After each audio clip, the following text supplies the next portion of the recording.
Hey Magic fans, welcome back. This is your captain speaking here on Capnclydes MTG. Today we're going to talk about Pioneer cards from Lost Caverns of Ixalan. Which ones will make an impact on Pioneer, in my opinion, that may even change the format. It's woo. It's going to be a rough one. But before we get started, don't forget comment, like, subscribe, hit that notification bell. Links in the description, eBay store, TCG player. Um, Patreon if you're feeling froggy. But the best way to support the channel, just like and subscribe. We're also on Rumble. Check us out over there. Make a Rumble account. Go over, like my stuff, and then never go back. Watch me on YouTube. Don't really care. But anyway, so today, when we look at Pioneer cards and cards that may affect the Pioneer format, one thing we got to really keep in mind is Pioneer's a hard format to impact. Lots of power. It's kind of legacy light, if you would. I mean, lots of things are legacy light, but anyway, point being.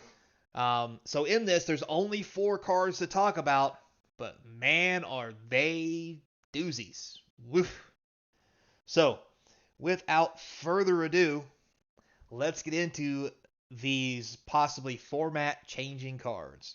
So, starting off at number 4, Glimpse the Core.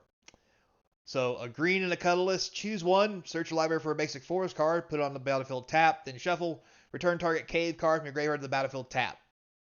So, where to even start? We'll just say this. If you never played with Rampant Growth, then you don't know how belligerent this card really is getting printed into that format. I mean, Rampant Growth is just absurd. I mean, we're not talking Farseek, none of that stuff. We're talking straight to the battlefield. Oh, it comes into play tapped. Who cares? This is, in essence, a time walk. You don't get to draw for it, but you get a land out of your deck, put it on the battlefield, so you did draw for it. Does that make sense? It's absurd how good this card is. Plus, return target cave card from your graveyard to the battlefield. Maybe that's a thing. Who really cares? If it's a bonus, whatever. But making a basic forest card from your deck to the battlefield is insane. Think about it. In elemental decks, this is insane. I mean, you can start laying elementals on turn 2 and 3 already. This can make high-powered elementals come out on later turns faster. It's I can't describe how insane it is to reprint a card like this. I mean, the only thing that makes this card even remotely okay, even though it's not okay, is Rampant Growth says basic land. You can get any lands you want. This says just a forest. And that's even pushing it. Because they tried that later too, and guess what? That card's not playable in Pioneer either. Until now. So, this card is absurd, and I don't think people realize how format shaking this could possibly be. Especially in a format when land drops matter, like with Omnath or whatever. So much going on. Jesus. Moving on, next we have number 3, Get Lost, which is what we might do if we're not careful. So, we have an instant for a white and a colorless. Destroy target creature, enchantment, or planeswalker. Its controller creates 2 map tokens. Well, woody hoo. This is the pinnacle of creature removal, planeswalker removal, enchantment removal. The only thing it doesn't kill is artifacts. Like, literally. It's the only thing it doesn't kill. Yes, your opponent gets 2 map tokens. What's a map token? Artifacts that say for 1 and tap, sacrifice this artifact. Target creature you control explores. Activate only as a sorcery. Remember that. Target creature you control. That means you can give somebody map tokens. If they never have a creature to use the map tokens, it's irrelevant. Now, plenty of cards and decks in Pioneer will have creatures. Some don't, which means this is just a simply 1 white, 1 colorless instant. Kill your shit. There goes the money. Demonetized again. Anyway, this is an insanely good card. I can't believe it's been made.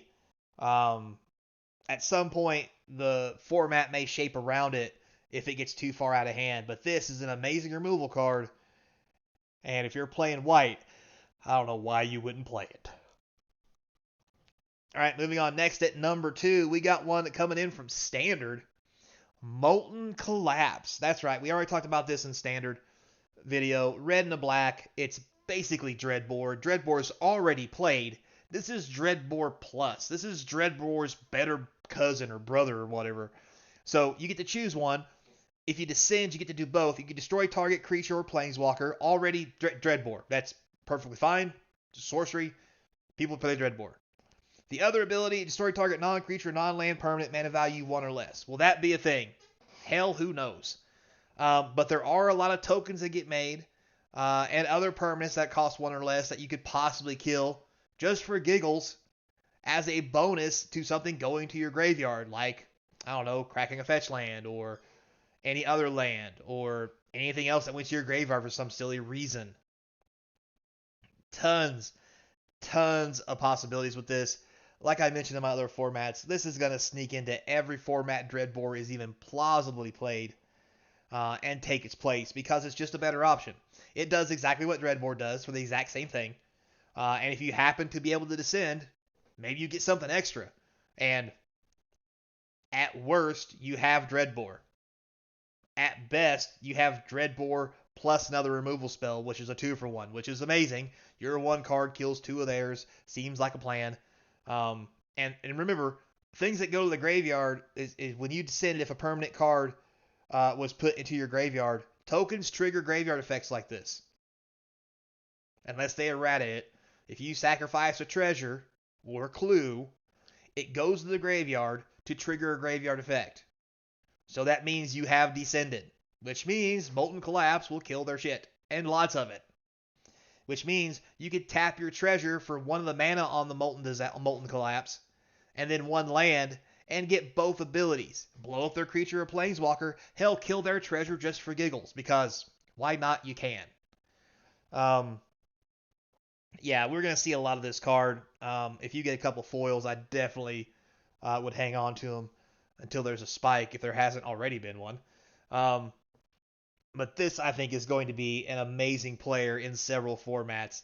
And this, honestly, it's just the beginning for this card. So, and finally, we have a new number 1 when we talk about Pioneer. And that new number 1 card is, that's right, Cavern of Souls. Holy crap. So, let me just lay this out for you. This didn't make the standard list because Cavern of Souls isn't as good in standard because there's not a lot of synergies per se. It may become really good in standard.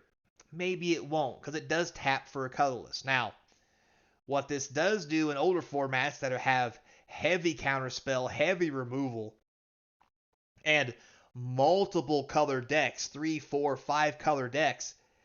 If you play elementals, for example, guess what? This will play any elemental you want, and it can't be countered.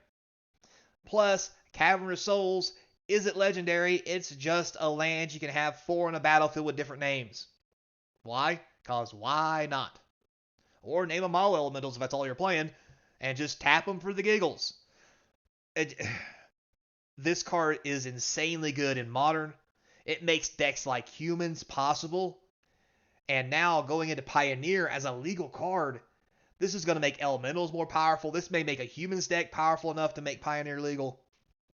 This is really going to buff creature decks in Pioneer and take them away from decks that are more combo based.